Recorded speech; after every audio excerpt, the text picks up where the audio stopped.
महाराष्ट्र में बीते 20 नवंबर को विधानसभा के लिए चुनाव हुए थे, जिसका रिजल्ट भी अब सामने आने वाला है कि महाराष्ट्र में किसकी सरकार बनेगी और कौन मुख्यमंत्री बनेगा। लेकिन मुख्यमंत्री बनने से पहले ही फिर एक बार महाराष्ट्र चुनाव में गड़बड़ की खबरें सामने आ रही हैं।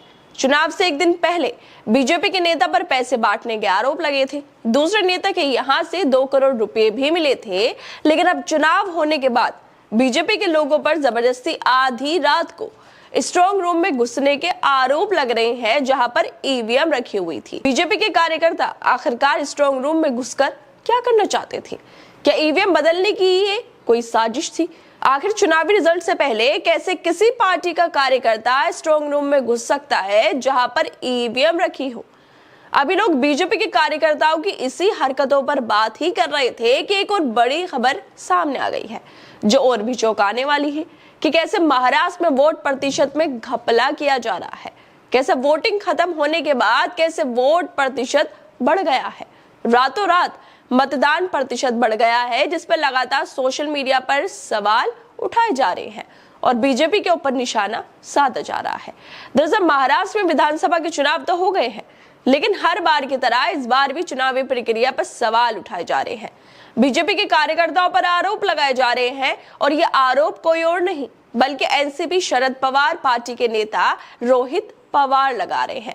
जो महाराष्ट्र में बीजेपी के कार्यकर्ता क्या काम कर रहे हैं, कैसे स्ट्रांग रूम में घुसने की कोशिश कर रहे हैं, इसको लेकर ट्वीट कर रहे हैं। रोहित पवार ट्वीट करते हुए कहते हैं कि करीब 25 से 30 बीजेपी कार्यकर्ताओं ने आधी रात में उस स्ट्रांग रूम में घुसने की कोशिश की जहां ईवीएम मशीनें रखी हुई थी। लेकिन स्थिति को आराम से संभालने और बीजेपी के कार्यकर्ताओं के प्रयास को विफल करने के लिए मेरे कार्यकर्ताओं और सीआरपीएफ जवानों को धन्यवाद। इस संबंध में मामला दर्ज करते समय भाजपा के दबाव में आए स्थानीय पुलिस प्रशासन ने सहयोग करने के बजाय उत्पीड़न की भूमिका अपनाई है।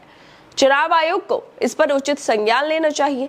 बीजेपी कार्यकर्ताओं की कोशिश एक गुंडागर्दी है जो हार के डर से चल रही है, लेकिन अगले 24 घंटों में इस गुंडागर्दी को करजत जामखेड़ के लोग लोकतांत्रिक तरीके से उजागर नहीं करेंगे। दोस्तों, रोहित पवार ने बीजेपी पर ये गंभीर आरोप लगाए हैं और साथ ही बीजेपी के दबाव में काम कर रहे स्थानीय प्रशासन पर भी सवाल खड़े करे हैं कि उन्होंने सहयोग करने की जगह उन्हें परेशान किया है।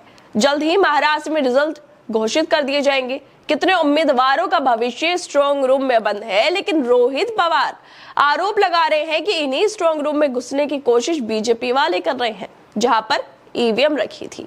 जिस तरह से रोहित पवार ने आरोप लगाए हैं, उन पर चुनाव आयोग को जल्द से जल्द संज्ञान लेना चाहिए ताकि बीजेपी के कार्यकर्ताओं की सच्चाई सामने आ सके।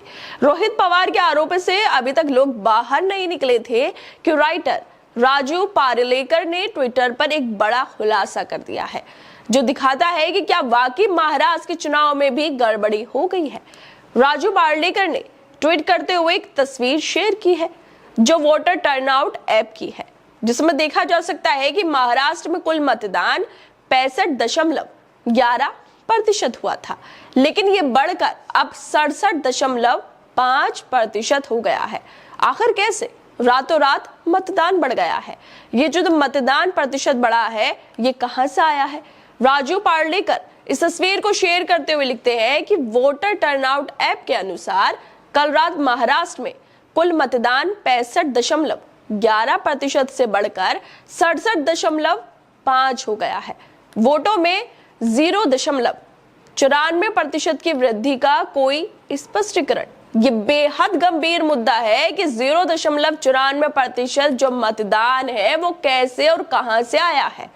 क्या ईवीएम में वोट डालने के बाद छेड़छाड़ की गई थी?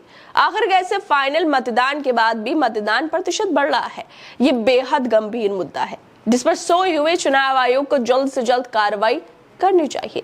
जिस तरह से चुनाव में बार बार ऐसे धोखाधड़ी की खबरें सामने आ रही हैं, बार बार विपक्ष की तरफ से सवाल उठाए जा रहे हैं, उन्हें गंभीरता से लेना जरूरी है ताकि दुनिया के सबसे बड़े लोकतांत्रिक देश में लोगों का भरोसा चुनावी प्रक्रिया पर बना रहे और लोग बार बार ईवीएम चुनाव आयोग पर सवाल न उठाए।